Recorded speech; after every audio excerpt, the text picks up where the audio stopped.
Saya sering ditanya tentang kajian Timur Tengah. Kenapa di tanah Israel itu sampai hari ini tidak pernah selesai? Bahasa Arabnya sering disebut sebagai Darussalam. Orang Katolik, orang-orang Kristiani menyebutnya sebagai Yerusalem.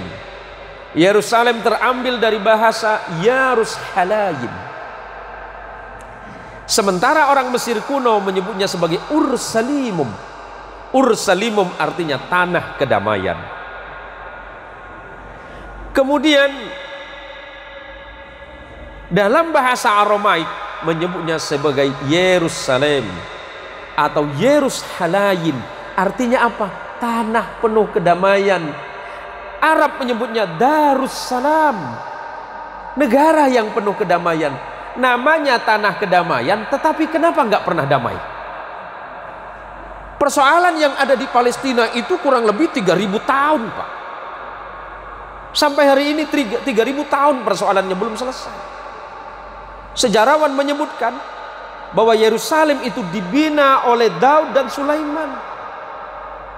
Berarti sekarang sudah masuk ke tahun 2000 Masihiyah, hitungannya 1000 tahun sebelum lahirnya Isa, Yerusalem sudah ada. Sekarang tahun 2000 pasca lahirnya Isa, berarti sudah 3000 tahun. Kenapa berbanding terbalik, namanya negara yang penuh kedamaian tapi tidak pernah damai-damai? Itu 3000 tahun. Apa yang menjadi persoalan? Persoalannya cuma satu, bahwa menganggap dan memiliki, menguasai Yerusalem dianggap sebagai hal yang paling penting untuk menguasai dunia. Berarti itu politis. Kenapa kita tidak menyebutkan bahwa Yerusalem, Darussalam, Filastin atau namanya One City, Three Fights, satu kota dengan 3 iman. Di situ ada Yahudi. Di situ pernah turun kitab suci yang bernama Taurat. Di situ Musa kemudian menyebarkan agamanya menjadi lebih besar. Di situ turun Isa. Di situ turun kitab suci namanya Taurat, Zabur, bahkan Injil. Ada 3 kitab turun di tanah itu.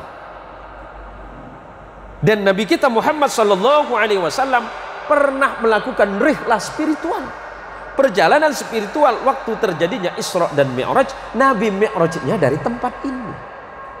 Yang menjadi titik persoalan adalah perebutan kekuasaan. Kalau semuanya dikembalikan kepada umat yang beriman, di situ umat Yahudi beribadah di sebuah tempat yang bernama tembok ratapan, yang di dalam bahasa Arab disebut dengan burak, karena di situ dulu pernah ditambat buruknya Nabi kita Muhammad sallallahu alaihi wasallam.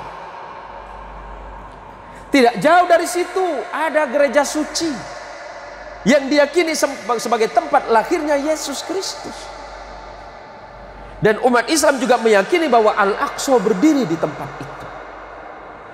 3 agama, 3 kekuatan besar dunia saling berebut tempat.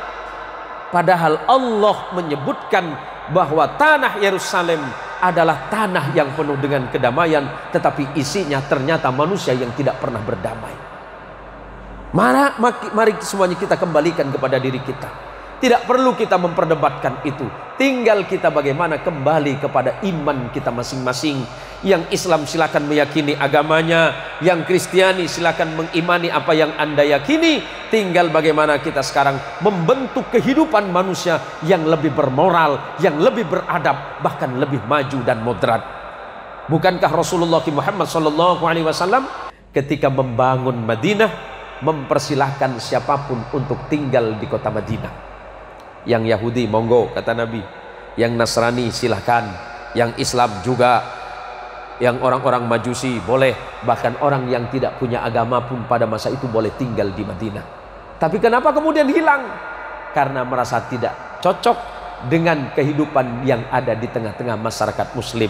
Kenapa? Itu kembali kepada persoalan masing-masing.